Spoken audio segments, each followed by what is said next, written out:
தமிழ்நாட்டில் ஒருத்தன் திடீர்னு கோடீஸ்வரன் ஆகிட்டான்.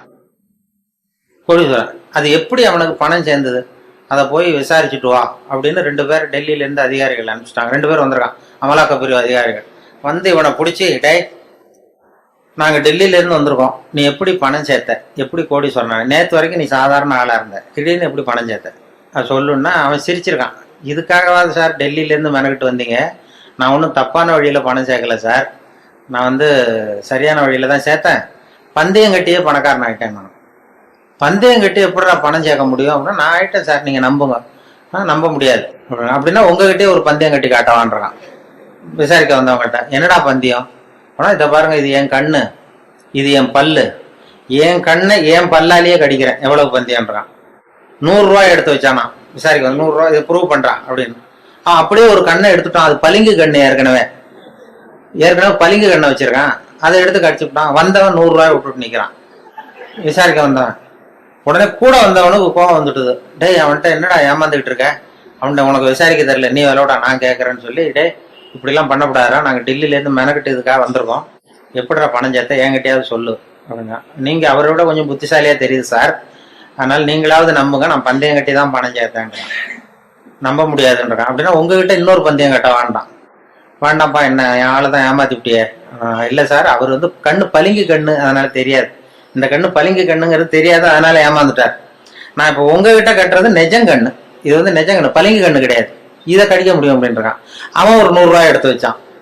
அப்படியே பல் செட்டை கட்டினான், தனியா கட்டி கடிச்சு விட்டான்.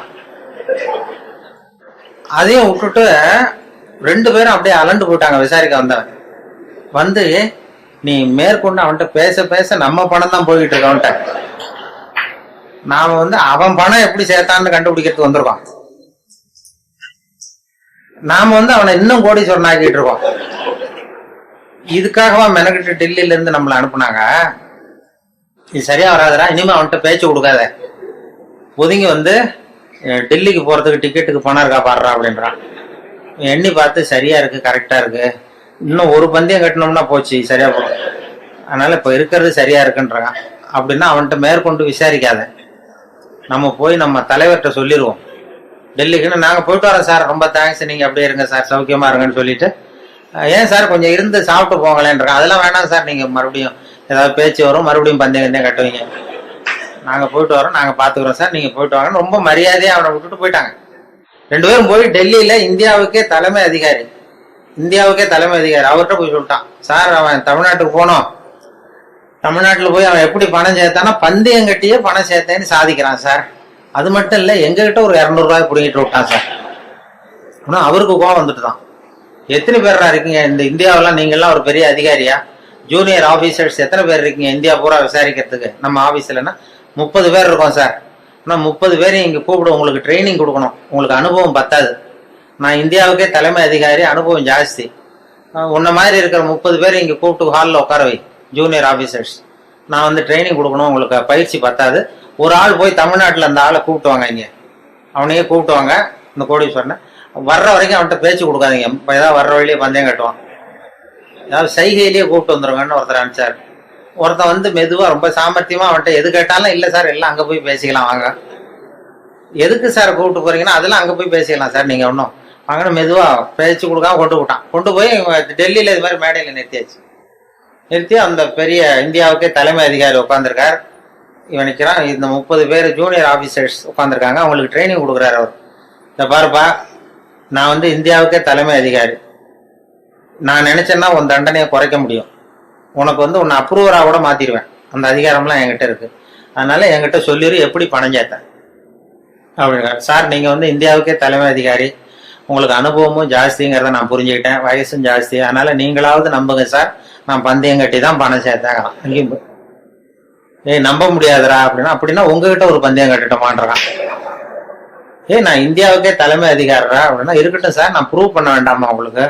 வேண்டாம் சார், அது எங்க அதிகாரியை தான் ஏமாத்தி விட்டியடா எங்க 2 பேரை அப்படின்னா. அப்பா அவர் சொன்னானா, இவன் அது இல்லை சார், உங்க அதிகாரிகள் ஏமாந்தது என் உடம்ப பத்தின ரகசியம், நான் வந்து பளிங்கு கண்ணு வச்சிருந்தேங்கிறது அவருக்கு தெரியாது, ஏமாந்து போனார், நான் பல் செட்டு கட்டியிருந்தேங்கிறது தெரியாது, அதனால இவர் ஏமாந்து போனார். இப்ப நான் உங்ககிட்ட பந்தயம் வைக்கிறது வந்து என் உடம்ப பத்தின ரகசியமே வேண்டாம், உங்க உடம்ப பத்தின ரகசியம்.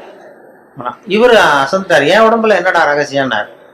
ஒன்றும் இல்லை சார், முதுகுல இடுப்பு கிட்ட 1 ரூபா அகலத்துக்கு கருப்பா ஒரு மச்சம் இருக்கு, உங்களுக்கு கருப்பா ஒரு மச்சம் முதுகுல இடுப்பு கிட்ட இருக்கு.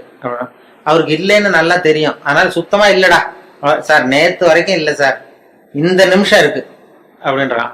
அவரு அசந்து போய் ஒரு 100 ரூபாய் எடுத்து வச்சார், இதை ப்ரூவ் பண்றான்.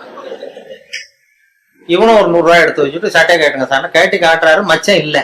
இவன் தோத்து போட்டான், மச்சம் இல்லை அவருக்கு. உடனே அந்த பெரியவர் அதிகாரி 200 ரூபாய் எடுத்து வச்சுக்கிட்டு, தோழர்களே உங்களுக்கு அனுபவம் இல்லை அதனால உங்களை ஏமாத்திவிட்டான், எனக்கு அனுபவம் ஜாஸ்தி, இப்ப என்கிட்ட அவன் ஏமாந்துட்டான், இப்ப இந்த பந்தயத்துல எனக்கு 200 ரூபாய் லாபம்னாரான் பெரியவர்.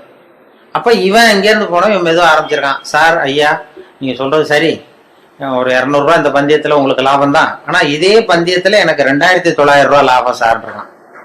என்னடா பண்ண அப்படின்னு கேட்டிருக்காரு. உங்களுக்கு தெரியாம இந்த 30 பேர்கிட்டையும் தனித்தனியா ஒரு பந்தயம் கட்டியிருக்கேன். என்ன பந்தயம்டா கட்டினேன்? ஆனா அது ஒண்ணும் இல்லை, உங்க எல்லாரும் முன்னாடியும் உங்க மேல் அதிகாரியே சட்டையை கேட்ட வைக்கிறேன், அதனால சரியா போச்சு சார், 2900 ரூபாய் கொடுங்க சார் வாங்கிட்டான்.